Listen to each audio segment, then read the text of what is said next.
जब भी मार्केट को लेकर आप बुलिश होते हो तो दो चीज़ें हैं जो की जा सकती हैं। एक तो ये कि एक कॉल ऑप्शन को बाय कर लिया जाए। अगर आप बाइंग के साथ जाना चाहते हो तो आप अगर कम कैपिटल के साथ अगर आपको मार्केट में कोई ट्रेड लेनी है तो वो बाइंग वाली ट्रेड हो सकती है। लेकिन अगर आप मार्केट को लेकर बुलिश हो और आप चाहते हो कि मेरा जो मार्केट को लेकर व्यू है इसमें मुझे टाइम डिके का प्रॉब्लम ना रहे जो कि बाइंग ऑप्शन बाइंग करने में रहता है, तो आप क्या करोगे उस केस में बुलिश व्यू के साथ सेलिंग वाली साइड पर जा सकते हो जहां पर आपके साथ टाइम डिके वाली प्रॉब्लम नहीं आएगी।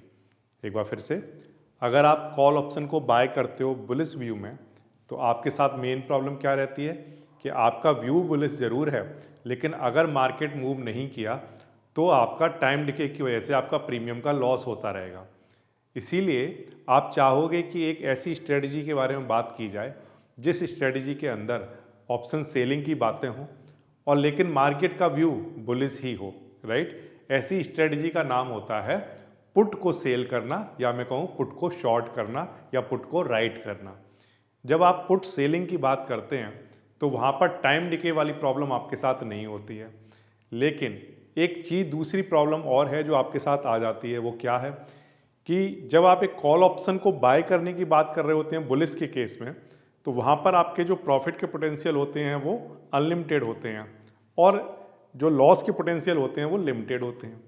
लेकिन जब आप बात करते हो पुट ऑप्शन में राइट करने की, यानी कि पुट ऑप्शन को सेल करने की, तो आपकी डायरेक्शन तो अभी भी वही है, अभी भी आप मार्केट को लेकर बुलिश ही हो, लेकिन प्रॉब्लम ये है कि आपका जो प्रॉफिट का पोटेंशियल है वो लिमिटेड हो जाएगा और इसका उलट आपका जो लॉस का पोटेंशियल है वो अनलिमिटेड हो जाता है। तो अब ये आपकी चॉइस है कि मार्केट में आप जब भी बुलिश व्यू बनाते हैं तो किस केस में कॉल ऑप्शन बाय करना ज़्यादा बेटर चीज़ रहती है या पुट ऑप्शन को शॉर्ट करना ज़्यादा अच्छी चॉइस रहेगी।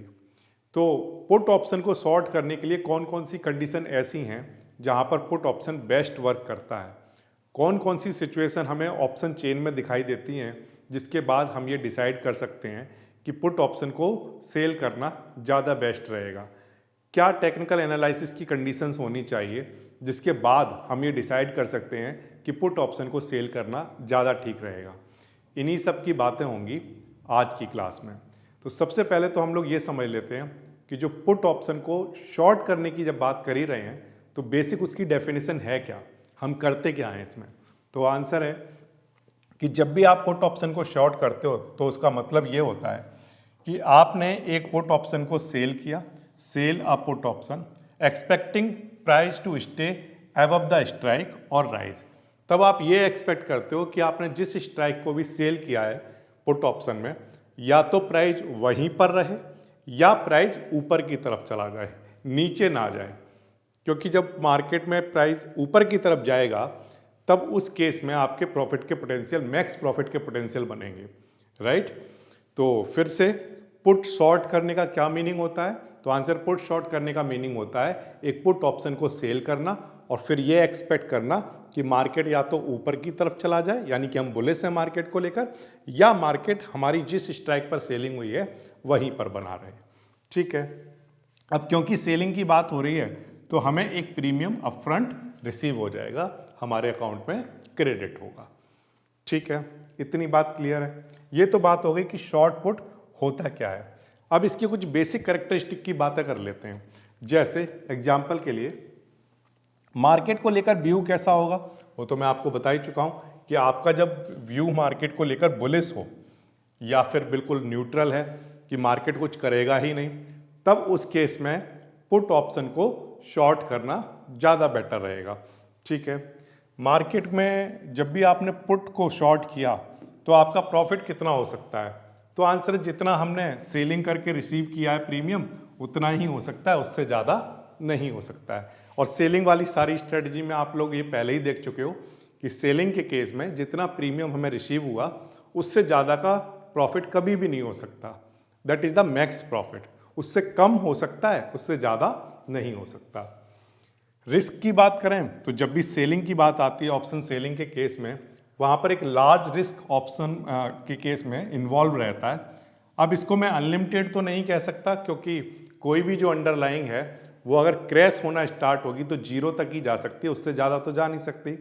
लेकिन फिर भी वो इतना बड़ा लॉस हो सकता है जिसको हम लोग अनलिमिटेड ही कह सकते हैं, क्योंकि वो अमाउंट में बहुत ज़्यादा होगा, राइट।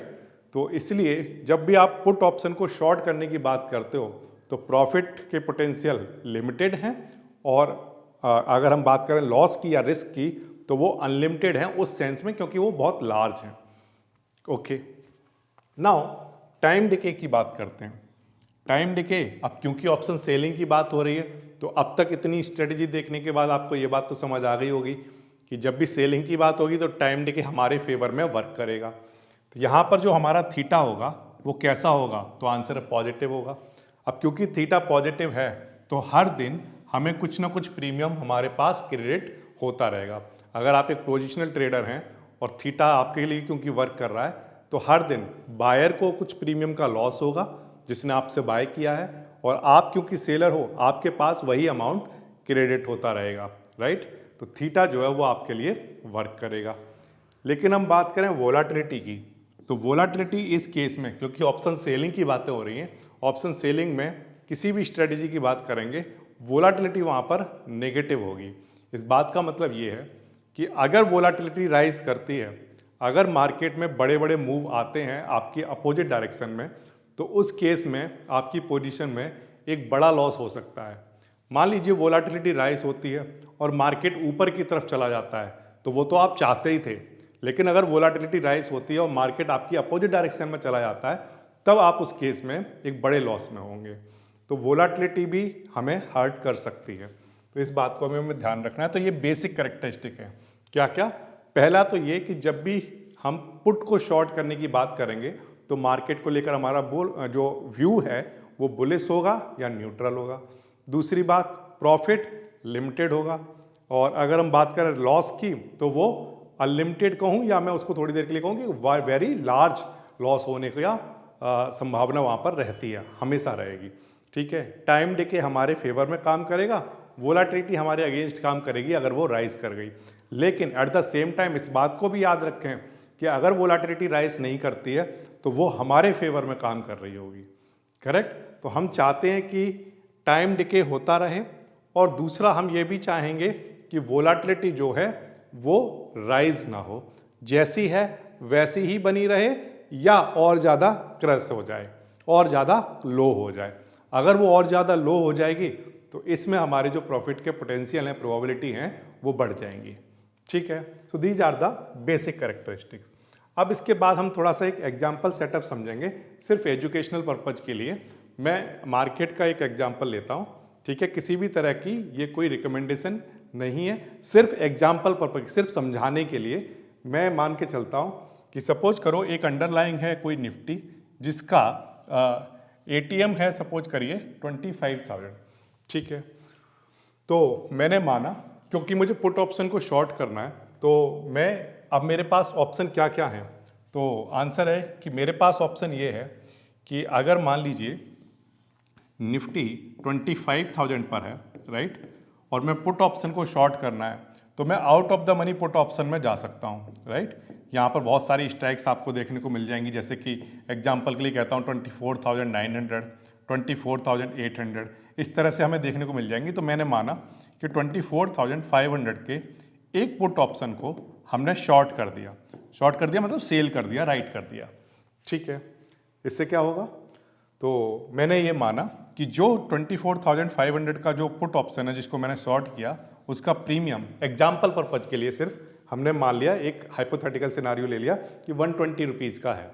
ठीक है, अब अगर प्रीमियम 120 रुपीज़ का है तो वो एक क्वांटिटी पर है, राइट। तो एक क्वांटिटी पर सेल करके आपको 120 रुपीज़ मिलते हैं, तो बताइए अगर वो लॉट 75 का हुआ, मान लो अगर 75 की जगह 65 का है तो आप 65 का मल्टीप्लाई करा लोगे, अगर 75 का है तो मान लीजिए 75 का, अगर 100 का होगा तो 100 का मल्टीप्लाई करा लो।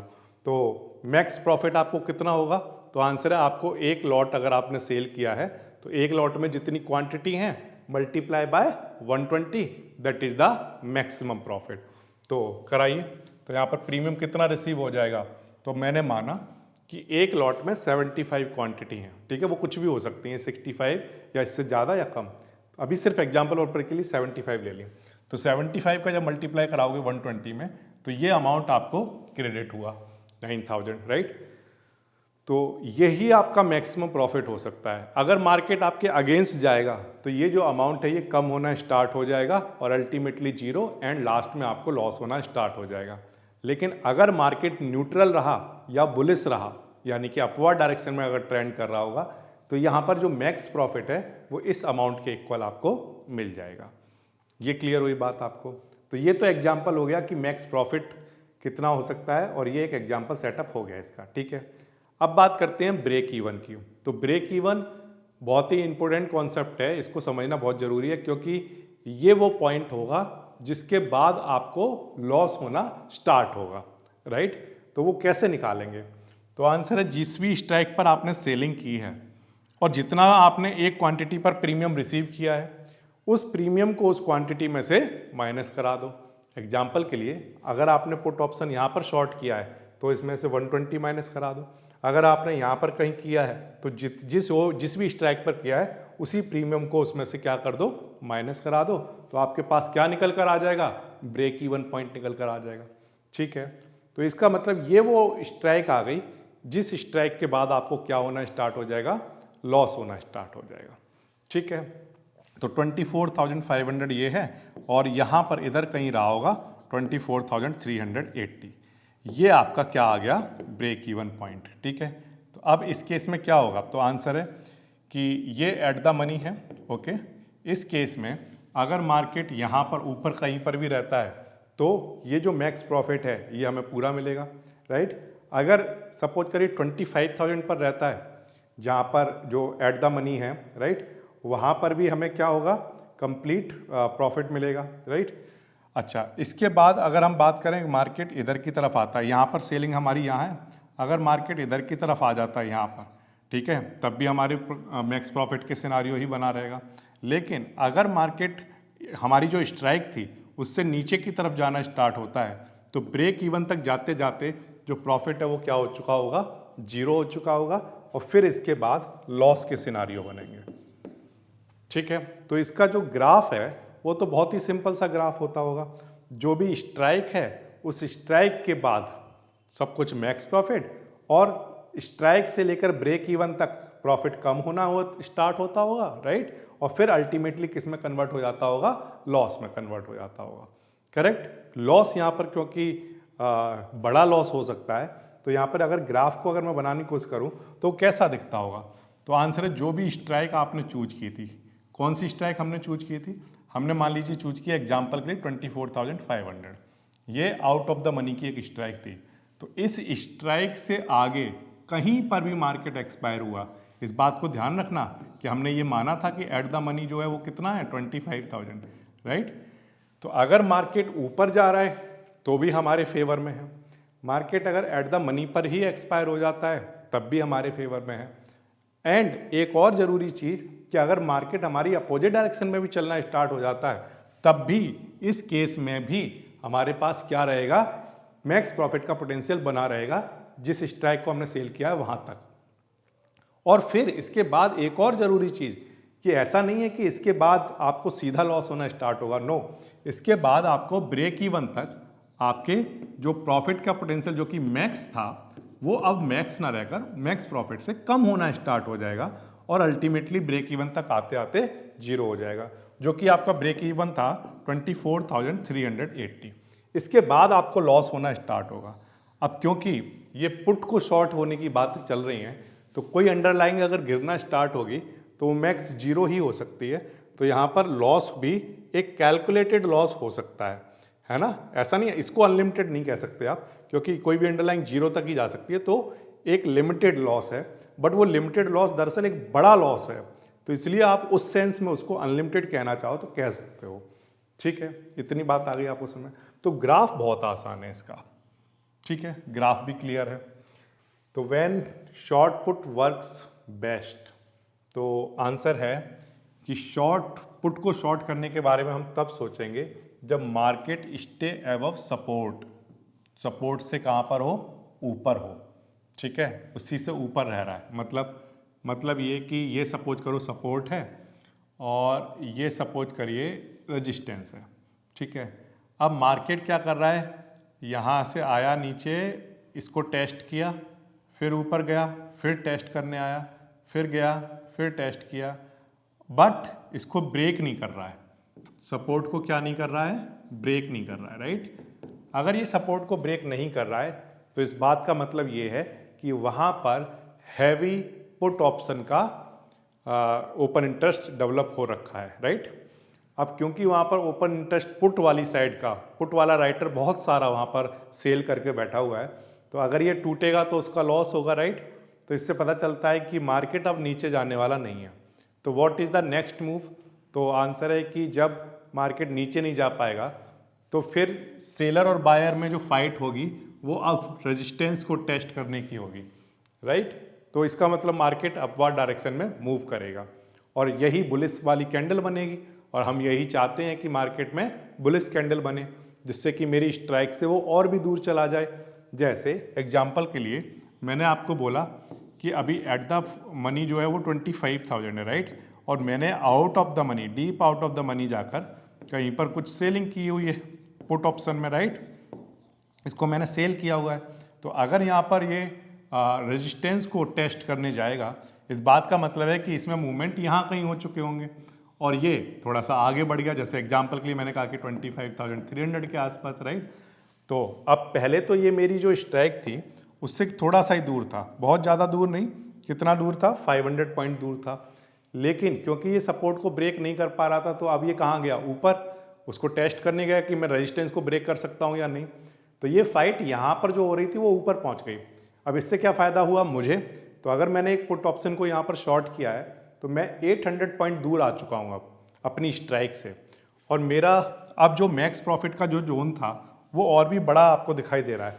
अब मार्केट को वहाँ से यहाँ तक आना पड़ेगा, तब मेरा मैक्स प्रॉफिट फिर भी यहीं पर रहेगा। अनटिल अगर वो यहाँ पर वापस भी आता है तब भी मुझे क्या रहेगा, मैक्स प्रॉफिट रहेगा, राइट। फिर इसके बाद ब्रेक इवन वाला जो मेरा पॉइंट है 24,380, वहाँ तक मेरा प्रॉफिट कम होना स्टार्ट होगा और यहाँ पर आकर जीरो होगा। फिर इसके बाद मेरे लॉस होने स्टार्ट होंगे। तो इसका मतलब ये है कि जब भी मार्केट सपोर्ट से ऊपर रहेगा तो एक बुलिश कैंडल बनने का चांस रहेगा। मार्केट रेजिस्टेंस को टेस्ट करने जाएगा, जैसे ही वो बुलिश होगा वैसे ही यहाँ की जो विनिंग प्रोबेबिलिटी थी वो बढ़ जाएगी, क्योंकि अब मार्केट इधर जैसे जैसे आता तो वैसे वैसे लॉस के सिनारियो बढ़ते बट उधर चला गया तो प्रॉफिट के बन गए। ठीक है, तो ये सबसे पहला चीज़ है जो हमें देखना है। दूसरा, sideways to bullish move. Sideways to bullish move, यहाँ पर भी अगेन मैंने आपको यही चीज़ दिखाई है कि यहाँ पर पहले साइडवेज रहा। साइडवेज का मतलब है इसको क्रैक करने की, इसको सपोर्ट को तोड़ने की कोशिश करता रहा, लेकिन वो नहीं कर पाया और अल्टीमेटली उसको एक बुलिश कैंडल बनानी पड़ी। ठीक है, अगर आईवी कॉन्ट्रैक्ट हो रही हो, अगर आपको बुलिश कैंडल नहीं भी बन रही है, लेकिन आप देख रहे हो कि काफ़ी टाइम इसने बिता लिया यहाँ पर, कितना टाइम, काफ़ी टाइम से ये यही कर रहा है कि थोड़ा सा ऊपर गया भी, एक बुलिश कैंडल बनाई भी, थोड़ा सा वापस आया, फिर बुलिश कैंडल बनाकर वापस आया, राइट। तो ये काफ़ी टाइम यहाँ पर बिता रहा है, इसका मतलब आईवी जो है वो लो है। अगर बहुत हाई आईवी होती तो उस केस में या तो ये नीचे सपोर्ट को ब्रेक करता या वो रेजिस्टेंस को ब्रेक करने के लिए जाता। अगर आईवी बढ़ती तो हर हाल में कुछ ना कुछ एक तो ब्रेक होता, लेकिन कुछ भी ब्रेक नहीं हो पा रहा है। इसका मतलब ये है कि आईवी कॉन्ट्रैक्ट हो रही है, और आईवी जब तक बढ़ेगी नहीं तब तक इस पोजीशन के अंदर यहाँ पर ही क्यों ना मार्केट रहे, मैं कहता हूँ, तब भी आपका एट द मनी पर रहने पर भी आपका ये वाला जोन आपको याद होगा, मैक्स प्रॉफिट का जोन है। ठीक है, तो टाइम डिके होना चाहिए, जैसे जैसे जितना ज़्यादा हो सके टाइम पास होता रहना चाहिए रेजिस्टेंस और सपोर्ट के बीच में, क्योंकि ऑप्शन सेलिंग की जितनी भी स्ट्रेटजी है सब में टाइम पास की ज़रूरत है हमें। अच्छा, अब इसके बाद ऑप्शन सेलिंग ही एक ऐसा प्रोडक्ट है जिसमें टाइम पास होने पर बेनिफिट मिलता है। अदर किसी भी आप इंडस्ट्री में होगे, अगर टाइम पास करोगे तो आपका लॉस होगा, राइट। केवल ऑप्शन सेलिंग में क्या होता है कि आप टाइम पास हो रहा है, उससे आपको पैसा आ रहा है। शार्प क्रैश की केस में आपको इस पर कभी भी काम नहीं करना चाहिए। अगर शार्प क्रैश आ रहा है, अगर बहुत तेज़ी से यहाँ से ब्रेक करके नीचे चला गया, राइट, तो आपके ब्रेक इवन को भी क्रॉस कर जाएगा, बहुत तेज़ी से फ्री फॉल भी कर सकता है और एक बड़ा लॉस होने का चांस रहेगा उस केस में। शार्प केस क्रैश के केस में एडजस्टमेंट भी हो सकता है, आपको करने का टाइम ना मिले। अगर कुछ अचानक से कुछ ऐसा हो जाए। तो इसलिए बहुत ही रिस्की पोजीशन होती है जब भी आप नेकेड सेलिंग करते हैं। तो इसलिए कभी भी नेकेड सेलिंग की बात करनी नहीं चाहिए, बट हम इस स्ट्रेटजी को कर रहे हैं। लेकिन साथ में जब भी मार्केट हमारे फेवर में जाएगा, थोड़ा सा भी हमारे फेवर में जाएगा, तो हम इसको कुछ ना कुछ हैज करके ही चलेंगे। नेकेड सेलिंग के केस में कोई भी अचानक कोई इवेंट होने पर, फ्री फॉल होने पर क्या होता है, बड़ा लॉस होने का चांस होगा। स्टॉप लॉस भी हो, इवन आपका हिट ना हो, ये भी होने का चांस रहता है। ब्रेक डाउन बिलो सपोर्ट, अगर ऑफ कोर्स वही, अगर सपोर्ट से नीचे अगर ब्रेक डाउन हो गया तब भी, और या वोलाटिलिटी स्पाइक हो जाए, इनमें से कुछ भी अगर हो गया, बहुत तेजी से पैनिक अगर मार्केट में किसी भी इवेंट की वजह से हो गया, तो यहाँ पर बड़े लॉस होने के चांस होंगे। तो अगर इनमें से कुछ भी हो रहा है तो पुट ऑप्शन को कभी भी शॉर्ट नहीं करना चाहिए। ये कुछ चीज़ें हैं जहाँ पर हमें ध्यान रखना है कि हमें कब उनसे पहले पुट ऑप्शन को शॉर्ट नहीं करना। जैसे एग्जांपल के लिए, अगर ब्रेकडाउन हो चुका है, अगर सपोर्ट से नीचे, सपोर्ट को जो है वो तोड़कर नीचे आ चुका है, तब यहाँ पर कहीं पर भी पुट को शॉर्ट करने के बारे में नहीं सोचना चाहिए अनटिल अनलेस ये सपोर्ट से ऊपर यहाँ पर कहीं ना आ जाए। अगर वो उससे नीचे है, पुट का शॉर्ट करने का कोई ऑप्शन नहीं बनता है। बेरिश ट्रेंड बन रहा हो मार्केट, अगर हमने डेली चार्ट पर देखा और एक बेरिश ट्रेंड बन रहा है, तो पुट ऑप्शन को शॉर्ट नहीं करना है। हमेशा सिर्फ इस बात से डिसाइड नहीं कर लेना है कि 1 आवर का चार्ट कह रहा है कि बुलिश, और या 5 मिनट का चार्ट पे आपने बुलिश देखा, लेकिन आपने वो डेली चार्ट को कंफर्म ही नहीं किया। अगर डेली चार्ट कह रहा है कि बेरिश ट्रेंड है, तो पुट ऑप्शन को शॉर्ट करने का कोई मतलब ही नहीं बनता है, वहाँ पर लॉस होने के चांस ज़्यादा रहेंगे। कोई भी इवेंट आने वाला हो, बजट, वॉर, क्राइसिस, कुछ भी हो, उस केस में इवेंट से पहले आपको पुट ऑप्शन को शॉर्ट नहीं करना चाहिए। वाई? बिकॉज जैसे ही वो इवेंट आएगा, आपने पहले से बना लिया और कोई इवेंट आएगा तो क्या होगा, तो आंसर वोलाटिलिटी राइज करेगी, यानी कि मार्केट में बड़े बड़े मूव आएंगे, और बड़े मूव आने के केस में अगर वो आपके अगेंस्ट में आए तो उस केस में बड़ा लॉस होने का चांस रहेगा। ठीक है, कभी भी ये जो इवेंट होते हैं ना, इवेंट से पहले क्या होता है, आईवी लो होती है, और जब इवेंट आता है तब वोलाटिलिटी हाई हो जाती है, आईवी हाई हो जाती है। तो इसलिए इवेंट से पहले पुट ऑप्शन को शॉर्ट करना ठीक नहीं होगा। हाँ, इवेंट होने के बाद अगर ऐसा हो रहा है, इवेंट हो रहा है, होते होते आईवी लाइव जो आईवी है वो हाई रही होगी। अब जब हाई आईवी है तो प्रीमियम क्योंकि हाई मिलेंगे, राइट, और हाई है तो फिर वो लो की तरफ ही जाएगी अल्टीमेटली। तो जब वो हाई हो तब वहाँ पर पुट ऑप्शन को शॉर्ट करना ज़्यादा वर्क करेगा, बेस्ट वर्क करेगा, ना कि जब आप लो है तब इसको कर रहे हो। करेक्ट? तो हाई आईवी को ढूंढना है किसी इवेंट के आसपास की। ठीक है, फिर इसके बाद वीक मार्केट इंटरनल है। अगर मान लो कोई ऐसा कुछ हो रहा है कि मार्केट में कोई ऐसी फेक न्यूज टाइप या कुछ ऐसा कुछ चल रहा है, राइट, तो उस केस में भी आपको इसको नहीं बनाना चाहिए, क्योंकि फेक न्यूज़ पर भी लोग रेस्पॉन्स कर देते हैं और आईवी मार्केट में बढ़ जाती है। तो उस केस में भी आपको क्या करना है, इससे बच के रहना है कि पुट ऑप्शन को शॉर्ट नहीं करना है। करना कब है वो बहुत क्लियर होना चाहिए कि जब आईवी हाई हो, यहाँ पर जो है सपोर्ट का ब्रेकडाउन ना देखने को मिल पा रहा हो, एक बड़ी बुलिश कैंडल बन रही हो, तब उस केस में किया जा सकता है। ऑप्शन चेन का एनालिसिस बिफोर एंट्री। तो जब भी आप पुट ऑप्शन के शॉर्ट होने की बात करेंगे तो उस केस में हम ऑप्शन चेन के अंदर क्या क्या देखें जिससे हमें ये आइडिया लगे कि हाँ, पुट ऑप्शन को शॉर्ट किया जा सकता है, वो कौन सी कंडीशंस हैं। तो आंसर है कि जब भी हैवी पुट ओपन इंटरेस्ट हो रहा हो, कहाँ पर, जब भी आप ऑप्शन चेन को देख रहे हो और वहाँ पर हैवी पुट का ओपन इंटरेस्ट देखने को मिल रहा है। तो जैसे एग्जाम्पल के लिए कहता हूँ कि लार्ज पुट ओपन इंटरेस्ट है कहाँ पर, 24,500 पर। एग्जाम्पल के लिए जैसे मान लो ये तो मैंने कहा कि ये एट द मनी है, राइट, 25,000, और यहाँ पर हमने कहीं पर लिया कि 24,500 पर क्या देखने को मिल रहा है, हाई ओपन इंटरेस्ट देखने को मिल रहा है। कौन सा वाला, पुट वाला। ठीक है, तो उस केस में हमें इससे क्या पता चलता है, पुट का जब राइटर ज़्यादा होता है तो वो बहुत ज़्यादा पुट राइटिंग कर रहा है, तो पुट राइटिंग का मतलब ये हो गया कि उसकी डायरेक्शन किधर होती है। तो आंसर पुट राइटिंग, जो पुट राइटर होता है उसकी डायरेक्शन इधर होती है, अपवर्ड डायरेक्शन में। नीचे जाने पर तो उसको लॉस होता है, राइट। तो हम भी तो आज पुट राइटर ही बने हुए हैं, हम भी तो वही पढ़ रहे हैं, पुट को राइट करना। तो पुट राइटर की डायरेक्शन ऊपर है। अगर यहाँ पर बहुत सारे पुट राइटिंग हो रही है तो यानी कि मार्केट मेकर बहुत सारी पुट राइटिंग करने का मतलब वो बहुत ही कन्विक्शन में है कि मार्केट ऊपर रहेगा इस वाली स्ट्राइक से। आगे क्या होगा वो नहीं, इस वाली स्ट्राइक से तो ऊपर रहेगा, वो ये कहना चाहता है। ठीक है, तो इसका मतलब ये है कि नीचे यहाँ पर एक स्ट्रॉन्ग सपोर्ट बन रहा है इस वाली स्ट्राइक पर, राइट। और अगर मैंने यहीं पर सेलिंग की है तो ये वाले जो जोन है ना, इससे ऊपर वाले सारे जोन जो हैं वो यहाँ से लेकर यहाँ तक आगे कहीं तक भी ये सब मैक्स प्रॉफिट के जोन हैं। तो जहाँ पर सबसे ज़्यादा हैवी ओपन इंटरेस्ट का आपको देखने को मिलेगा वहीं सबसे स्ट्रॉन्ग सपोर्ट होगा और वहीं इसकी सेलिंग का जोन भी बनता है। सो ये गुड लेवल होगा टू सेल अ पुट। ठीक है, तो ये भी क्लियर हो गया कि कहाँ पर सेलिंग करनी है, राइट। फिर put writing with price not falling. अब ऐसा भी देखने को मिल रहा है कि ओपन इंटरेस्ट इंक्रीज हो रहा है बट प्राइस जो है वो कैसा है, स्टेबल है। तो इसका मतलब ये होगा कि सेलर जो है वो कॉन्फिडेंट है। अगर यहाँ पर बहुत सारी पुट राइटिंग हो रही है, ओपन इंटरेस्ट बढ़ता जा रहा है, लेकिन जो पुट वाले ऑप्शन है उनका प्राइस नहीं बढ़ रहा है, यानी कि अगर प्राइस नहीं बढ़ रहा है यानी कि जो बायर है वो ट्रैप हो चुका है, क्योंकि बायर जिसने पुट ऑप्शन को मुझसे बाय किया होगा उसका प्राइस बढ़ना चाहिए ना। बायर को तो प्रॉफिट तभी होता है ना कि जब उसका प्राइस बढ़ता है ऑप्शन का। अगर उसका प्राइस नहीं बढ़ रहा है इसका मतलब ये है कि जो पुट राइटर है वो कह रहा है कि वो स्ट्रॉन्ग कन्विक्शन में है कि मार्केट ऊपर जाएगा ही नहीं, इसीलिए प्राइस जो है वो नहीं बढ़ा रहा है।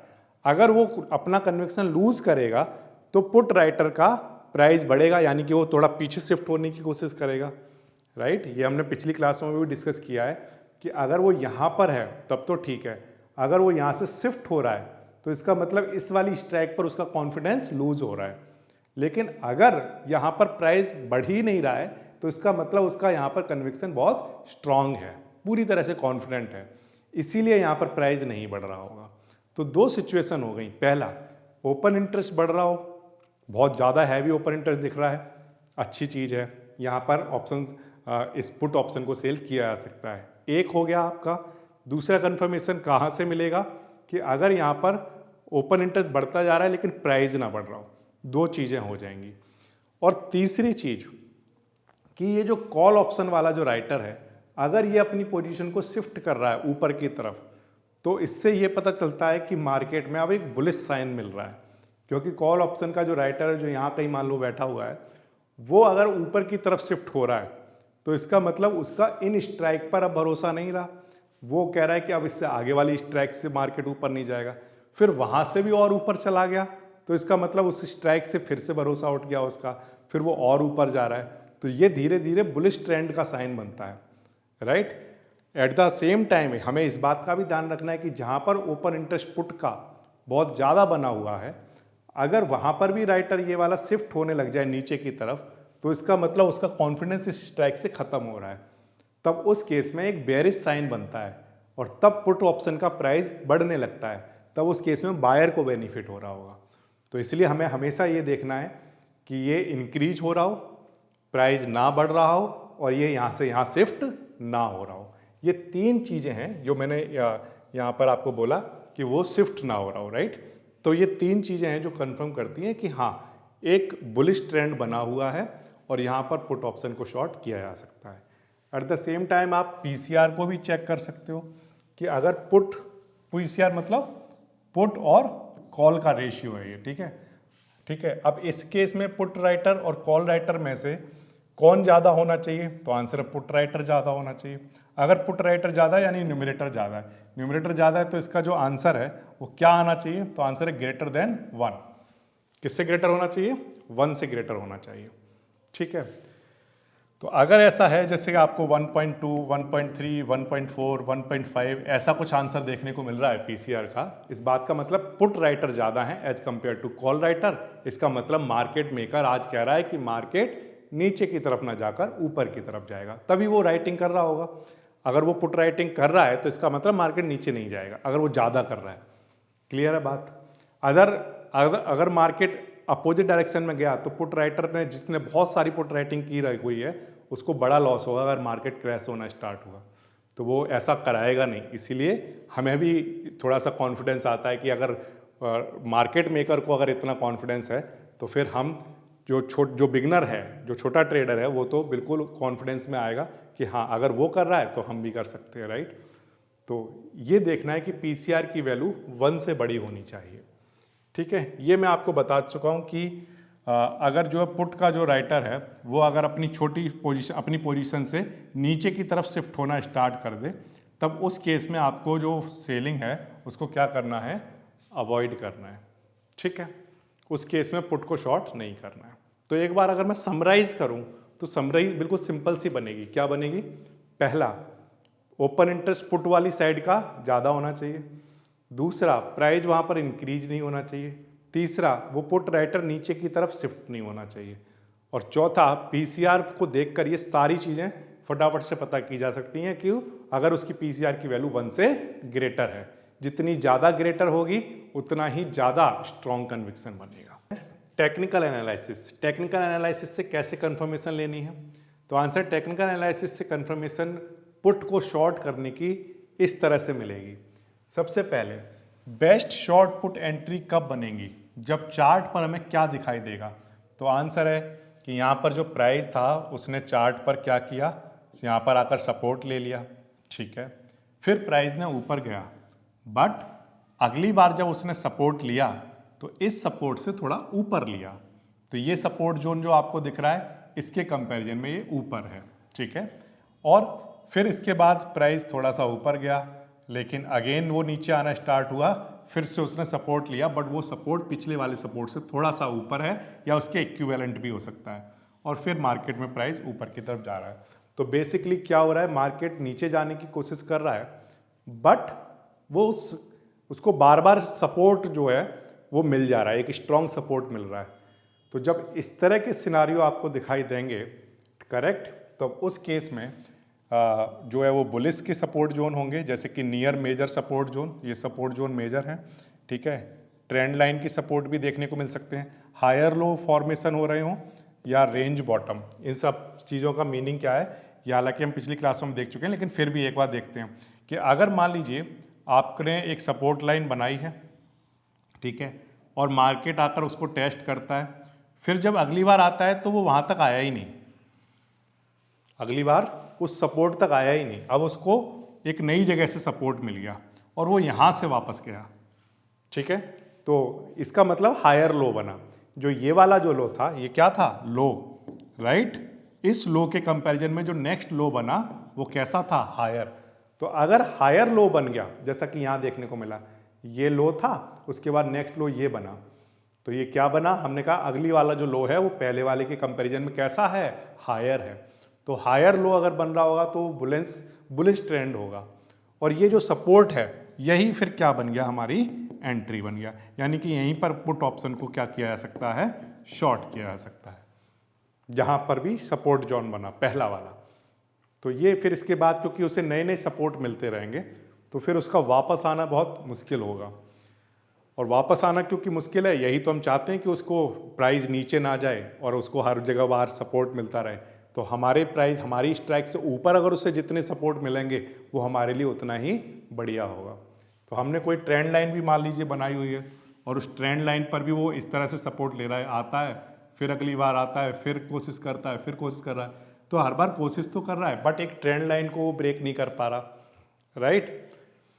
तो उस केस में भी बुलिश कंफर्मेशन मिल रहा है। तो ये ट्रेंड के फॉर्म में हो सकता है, सपोर्ट की फॉर्म में हो सकता है, कोई जोन भी आप बना सकते हो कि जैसे आपने ये सपोर्ट जोन बना लिया है, ऊपर वाला रेजिस्टेंस जोन है और मार्केट इसमें रेजिस्टेंस को भी हिट करके वापस से आता है, बट इसको टेस्ट करता रहता है, लेकिन फिर वो रेजिस्टेंस को ब्रेक करता है, राइट।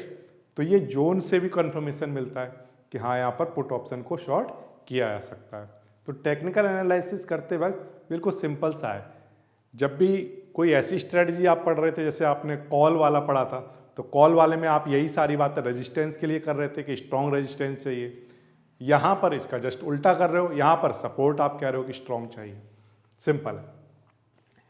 इंडिकेटर की बात करें तो इंडिकेटर जो आपने कॉल को जब शॉर्ट करने वाली स्ट्रेटजी की डिस्कस किया था तो उसके जस्ट अपोजिट होंगे। जैसे एग्जांपल के लिए वहाँ पर हमने बात की थी कि जो हमारा EMA है वो 20 और 50 से लो होना चाहिए, कॉल वाले जब शॉर्ट वाले में हमने बात की थी। लेकिन इसमें आप क्या कह रहे हो कि उससे क्या होना चाहिए, एबव होना चाहिए। ठीक है, तो ये जो लाइनें हैं वो क्या होनी चाहिए, एबव होनी चाहिए हमारी ट्रेंड लाइन की। ठीक है, अच्छा MACD में आपने उसमें क्या कहा था, जब आपने कॉल शॉर्ट को पढ़ा था तो आपने कहा था कि MACD जो है वो बेयरिश क्रॉसओवर होना चाहिए। बेयरिश क्रॉसओवर का मतलब ये हो गया कि जो आपकी ट्रेंड लाइन है उसको इस तरह से क्रॉस कर रहा हो, राइट। लेकिन इस वाले केस में आप क्या कह रहे हो कि नहीं, इस तरह से नहीं कर रहा है, यहाँ पर इस तरह से कर रहा है, यानी कि बुलिश क्रॉसओवर हो रहा है, जो कि आपको यहाँ पर दिख रहा है। यहाँ पर इसने क्या किया, ये जो येलो वाली लाइन दिखाई दे रही है, इस वाली येलो वाली लाइन से इस MACD लाइन ने क्या किया, बुलिश क्रॉसओवर किया। ठीक है, थोड़ा सा ऊपर करने की कोशिश करता हूँ, ये ठीक है, क्लियर है बात आपको। अच्छा, और इंडिकेटर में बाकी वॉल्यूम जो है वो बार बार अगर रिजेक्शन हो रहा है सपोर्ट पर, सपोर्ट से क्या हो रहा है, बार बार रिजेक्शन देखने को मिल रहा है, ग्रीन कैंडल आपको देखने को मिल रही है वॉल्यूम के अंदर, तो वो भी इंडिकेटर होता है कि वहाँ पर बुलिश सिग्नल बन रहा है। ठीक है, RSI जो है वो बाउंस हो रहा है कहाँ से, फ्रॉम 40 to 50। अगर 40-50 वैल्यू से ऊपर की तरफ जाना स्टार्ट कर रहा है, 50-60 की तरफ जाना स्टार्ट कर रहा है, तो वो भी बुलिश सिग्नल होगा, यानी कि बाइंग बहुत ज़बरदस्त तरीके से आ रही है, कॉल ऑप्शन को खूब बाय किया जा रहा होगा उस केस में। तो इसका मतलब ये है कि वहाँ पर मार्केट में अब एक बुलिश सिग्नल बन रहा है, और हमें चाहिए भी बुलिश सिग्नल। मार्केट ऊपर जाएगा तो जितना भी प्रीमियम हमारे पास रिसीव हुआ है वो सब हमारे पास रह जाएगा एक्सपायरी वाले दिन। ठीक है, देखिए स्ट्राइक सिलेक्शन का लॉजिक क्या है, अगर आप एट द मनी पुट को शॉर्ट करना चाहते हो वो आप तभी कर सकते हो जब आपके पास स्ट्रॉन्ग बुलिश कन्विक्शन हो। ठीक है, अगर आप मार्केट को लेकर बहुत, आपका एनालिसिस कहता है कि स्ट्रांगली आप बुलिश हो, तो एट द मनी को भी किया जा सकता है। Why, because at the money पर जो स्ट्राइक का जो प्राइस होगा वो प्राइस ज़्यादा होगा as compared to OTM, right. तो अगर आप स्ट्रांगली बुलिश हो तो उस केस में ATM के केस में आपको ज़्यादा प्रीमियम रिसीव होगा, करेक्ट। तो इसलिए वहाँ पर आप ATM को चूज कर सकते हो, बट ये हायर रिस्क रहेगा। वाई, बिकॉज आपका एनालिसिस ही तो बुलिश है ना, लेकिन ये जरूरी नहीं है कि मार्केट आपके एनालिसिस के हिसाब से चलेगा। मार्केट में तो अगर वो बेरिश हो गया तो क्योंकि आपने प्रीमियम एट द मनी पर ही सेल कर दिया था, तो एट द मनी से थोड़ा सा भी इधर आएगा तो आपका लॉस होना स्टार्ट हो जाएगा, तो ये बहुत ही हाई रिस्क बन जाएगा। लेकिन अगर आप स्लाइटली OTM पर जा रहे हो, ठीक है, तो आप जो है वो स्ट्रॉन्ग बुलिश तो नहीं हो, इसका मतलब आपकी नॉर्मल एक्सपेक्टेशन है, तभी आप OTM गए हो। अगर आप बहुत ज़्यादा बुलिश होते मार्केट को लेकर तो आप ATM पर ही जाते, तो इस केस में ये एक बैलेंस रिस्क बनेगा। ठीक है, बट अगर आप फार OTM चले गए हो तो आपने बहुत ही कंजर्वेटिव हो गए हो, लेकिन आपकी जो थीटा इनकम है वो बहुत ही कम हो जाएगी। क्यों? क्योंकि वहाँ पर जो प्रीमियम होंगे वो बहुत ही लो मिलेंगे, करेक्ट। जैसे एग्जाम्पल के लिए मैं कहता हूँ कि जो भी मान लीजिए कोई एक अंडरलाइंग है जो 100 पर है, तो 100 फिर 98 और एक है 92 फार OTM, तो 100 वाला जो है वहाँ पर सबसे ज़्यादा प्रीमियम मिलेगा, बट रिस्क सबसे ज़्यादा हुआ। मार्केट थोड़ा सा मूव करेगा तो लॉस होना स्टार्ट होगा, अपोजिट डायरेक्शन में अगर करेगा। थोड़ा सा अगर स्लाइटली OTM जाते हो तो उसके कंपैरिजन में यहाँ पर प्रीमियम कम होगा, बट थोड़ा सा मार्केट के लिए रूम रहेगा। लेकिन अगर आप फार OTM जाते हो तो प्रीमियम बहुत चीप होगा, मार्केट के लिए बड़ा रूम होगा, रिस्क ATM और स्लाइटली OTM के कंपैरिजन में कम होगा, क्योंकि बड़ा एक रूम मिल रहा है मार्केट को आने के लिए। लेकिन अगेन वहाँ पर जो प्रीमियम है वो बहुत ही चीप होंगे, तो आपको उतना प्रीमियम रिसीव नहीं होगा। तो उसके बेसिस पर आप जो है स्ट्राइक को सिलेक्ट करोगे कि ATM चूज करें या OTM या स्लाइटली OTM। वो आपको ये देखना पड़ेगा कि आपका मार्केट एनालिसिस क्या है। अगर आपका कन्विक्शन बहुत स्ट्रांग है तो ATM पर जाया जा सकता है, बट अगर आप का मार्केट कन्विक्शन क्लियर ही नहीं है तो फिर OTM, स्लाइटली OTM नहीं, डीप OTM पर ही आपको जाना होगा। अच्छा, तो फॉर बेस्ट बिगिनर के लिए क्या रहेगा कि जो OTM है, डीप OTM है, और जहाँ पर हैवी सपोर्ट बन रहा है उसके आसपास, उसी पर नहीं, उसके भी थोड़ा सा आगे बिगिनर के लिए वो ज़्यादा अच्छा रहेगा। ठीक है, अब हम बात करते हैं एक्सपायरी सिलेक्शन की। एक्सपायरी सिलेक्शन कैसे काम करेगा? तो ऑफ कोर्स अगर आपको लगता है कि मार्केट जो है इस वीक में साइडवेज रहने वाला है तो इस वीक को आप सेलेक्ट करोगे। अगर आपको लगता है कि अभी मार्केट की हाई भी जो है हाई है और इस वीक में तो हाई ही रहेगी, नेक्स्ट वीक या नेक्स्ट मंथ तक जाते जाते वो लो होगी। तो आप अकॉर्डिंगली चूज करोगे कि आप नेक्स्ट मंथ को या नेक्स्ट वीक को चूज करो। तो वीकली या मंथली ये तो इसी बात पर डिपेंड करेगा कि आप करंट में, क्योंकि आप पुट को शॉर्ट तभी करोगे जब हाई आईवी होगी, राइट। और हाई आईवी अगर अभी है और आपका एनालिसिस कह रहा है कि ये कुछ दिनों तक हाई रह सकती है ड्यू टू न्यूज इवेंट या कुछ वॉर क्राइसिस, कुछ भी ऐसा हो रखा है कि कई दिनों तक आईवी हाई रह सकती है, तो उस केस में हो सकता है कि आप वीकली, अभी करंट वीकली वाली एक्सपायरी को ना चुनो, आप उससे नेक्स्ट वीकली वाली एक्सपायरी को चुनो, क्योंकि आपको लगता है तब तक वो जो इवेंट है वो पूरा एब्जॉर्ब हो चुका होगा, राइट। तो आप नेक्स्ट वीकली एक्सपायरी को, क्योंकि लेकिन आपको शॉर्ट आज करना है क्योंकि अभी आईवी हाई है, तो आप शॉर्ट तो आज ही करोगे लेकिन एक्सपायरी दूर की चुनोगे, ठीक है। इंट्राडे में जो है वो क्विक थीटा डिके होगा, जैसे जैसे एक्सपायरी पास आएगी बहुत तेजी से जो है वो थीटा जो है वो डिके होगा। फास्ट एग्जिट करना होगा, ठीक है, बहुत ज़्यादा फास्ट एडजस्टमेंट भी करने होंगे या फास्ट एग्जिट करना पड़ेगा, क्योंकि इंट्राडे की बात हो रही है तो टाइम छोटा सा ही है, तो मार्केट में मूवमेंट छोटे से टाइम में बड़े मूवमेंट आ सकते हैं, राइट। तो उसके अकॉर्डिंग फास्ट एग्जिट करना पड़ेगा। और बट हाँ, एक चीज़ है कि कोई ओवरनाइट का कोई रिस्क नहीं लेगा, क्योंकि ओवरनाइट का रिस्क इसलिए नहीं रहेगा कि नेक्स्ट डे कुछ गैप डाउन ना हो जाए, राइट। आप पुट शॉर्ट करके बैठे हो और आप बेसिक से बुलिश थे, बट ओवर द नाइट कोई एक ऐसी न्यूज आ जाती है कि अगले दिन मार्केट गैप डाउन हो जाता है, तो उस केस में पुट जिसने शॉर्ट किया उसको बड़ा लॉस हो सकता है, राइट, अगर वो इंट्राडे ट्रेडर है। अगर वो पोजिशनल ट्रेडर है तो आईवी का इम्पैक्ट बहुत ज़्यादा देखने को मिलेगा, ठीक है, बट एडजस्ट करने के लिए टाइम भी ज़्यादा मिलता है और पूरा स्ट्रक्चर बेस्ड उसकी पोजीशन होगी। क्या मतलब, देखो एडजस्ट करने का टाइम मिलेगा क्योंकि वो पोजीशनल है, तो वो फटाफट बहुत फास्ट उसको एडजस्टमेंट नहीं करने पड़ेंगे, उसको आज जिससे मार्केट रहा उसके एडजस्टमेंट अगले दिन वो करेगा उसके अकॉर्डिंग, फिर उससे अगले दिन पिछले दिन के अकॉर्डिंग करेगा, राइट। तो वहाँ पर एडजस्टमेंट करने के लिए उसको काफ़ी टाइम मिलेगा, बट इंट्राडे ट्रेडर को बिल्कुल टाइम नहीं मिलेगा। वो तो 15 मिनट के लिए हो सकता है, 15 मिनट टू हो सकता है 1 आवर 2 आवर के लिए ही सिर्फ ट्रेड कर रहा हो, तो उस बीच में उसको काफ़ी फास्ट एडजस्टमेंट या एग्जिट करने पड़ सकते हैं।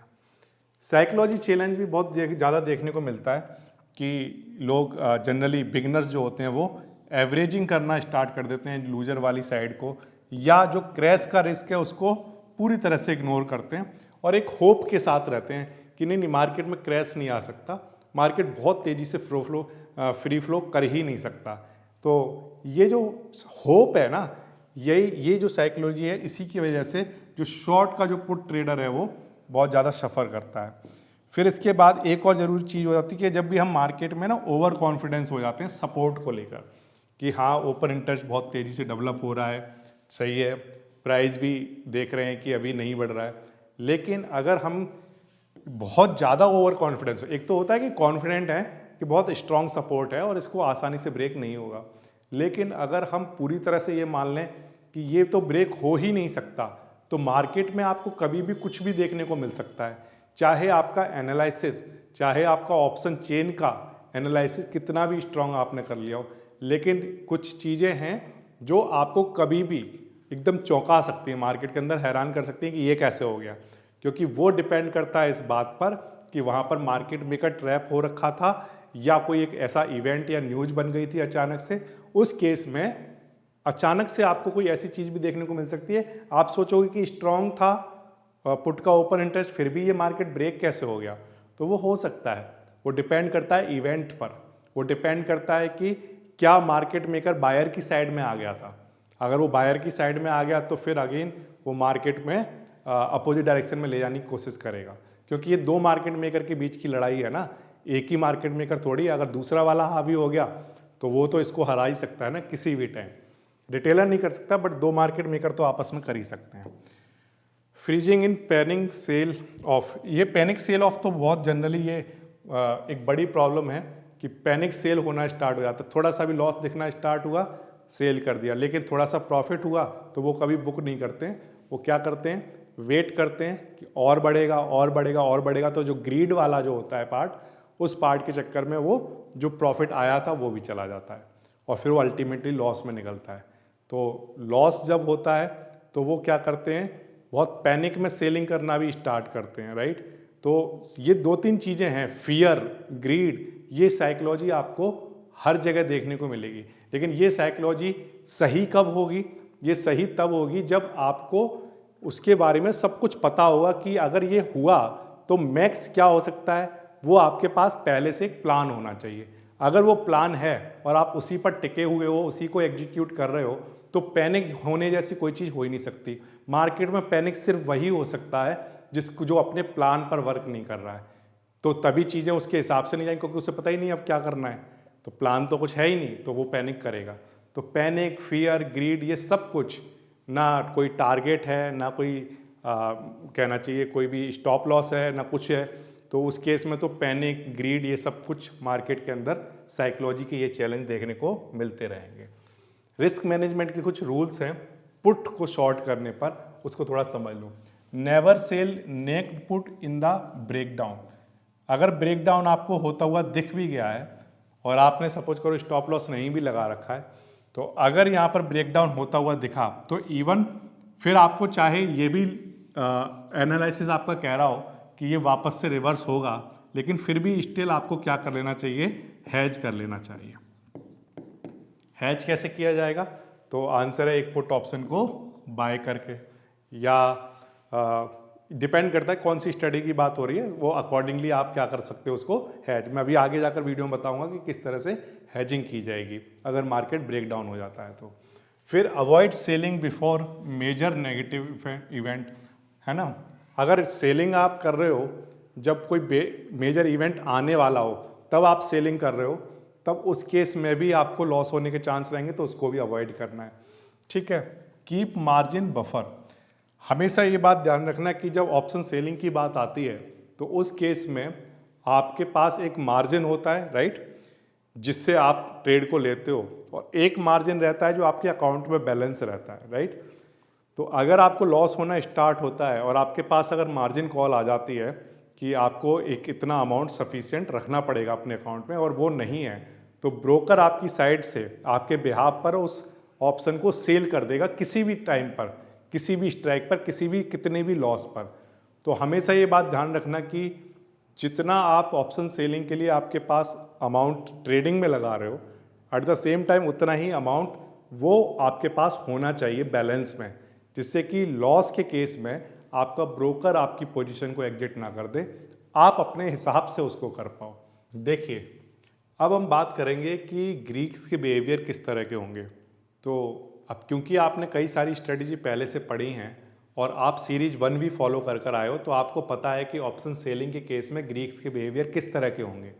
तो आंसर है कि जब हम बात करेंगे सबसे पहले थीटा की, तो थीटा जो है वो कैसा होगा, तो आंसर है पॉजिटिव होगा, यानी कि हमें डेली कुछ ना कुछ प्रॉफिट वो कराएगा जैसे जैसे टाइम डिके होता जाएगा, क्योंकि हम ऑप्शन सेलर हैं। वेगा की बात करें तो वेगा जो है वो यहाँ पर नेगेटिव होगा। अगर आईवी राइज हुई, हमारी अपोजिट डायरेक्शन में मार्केट अगर चला गया, तो उस केस में हमारी पोजीशन में लॉस होना स्टार्ट होगा, तो वेगा नेगेटिव है।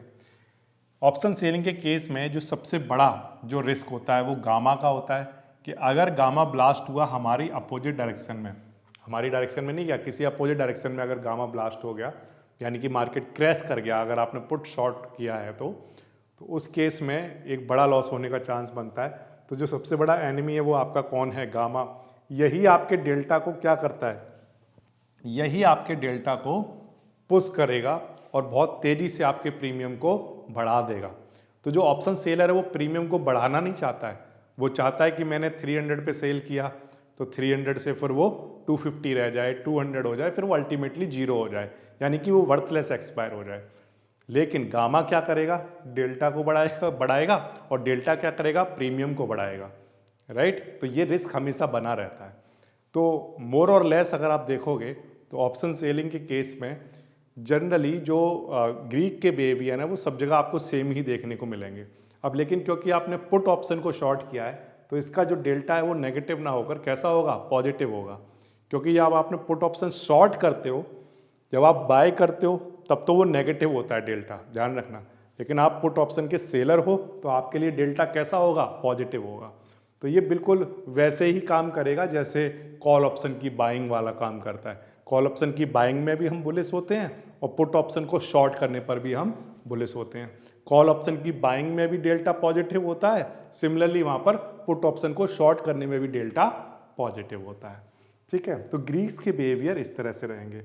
तो जब भी एक पुट ऑप्शन का शॉर्ट किया जाता है तो वो ट्रेडर हमेशा ये चाहेगा कि जल्दी से टाइम डिके हो, ज़्यादा से ज़्यादा टाइम डिके होता रहे, IV जितनी भी वैल्यू अभी रखती है उस वैल्यू से कम आ जाए। एग्जाम्पल के लिए कहता हूँ कि 40 के आसपास है, यहाँ से गिर कर 20 के आसपास आ जाए, अगर हो सके तो और 10 के आसपास आ जाए तो और भी बढ़िया है। तो जितना IV फॉल होगा उतना ही बढ़िया रहेगा। ठीक है, तो जितना वो नीचे आ जाएगा वो इसलिए बढ़िया रहेगा क्योंकि अगर यहाँ से 40 से स्पाइक्स मिला इसको और ज़्यादा हाई हो गया तो उस केस में क्या होगा, वेगा जो है वो हमें बहुत बड़ा लॉस कराएगा। तो गामा तो फैक्टर होगा ही लॉस कराने वाला, वेगा भी हमारे अगेंस्ट खड़ा हो जाएगा, डेल्टा तो होगा ही। तो ध्यान रखना, सबसे बड़ी चीज़ क्या है, सबसे बड़ी चीज़ है वोलाटिलिटी। अगर वोलाटिलिटी हाई हुई, राइट, तो वेगा हमारे अगेंस्ट, वोलाटिलिटी हाई होने का मतलब ही ये होगा कि गामा स्पाइक हुआ है और फिर इस टाइम डेल्टा स्पाइक हुआ, प्राइस स्पाइक हुआ। अकेली वोलाटिलिटी 3 या 4 चीज़ें हैं जिनको एक साथ स्पाइक करा सकती है, करेक्ट। तो उस केस में इससे हमें बच के रहना है। तो हम नहीं चाहते कि वोलाटिलिटी जो है वो स्पाइक करे, बढ़े, हम चाहते हैं कि वो लो होती चली जाए।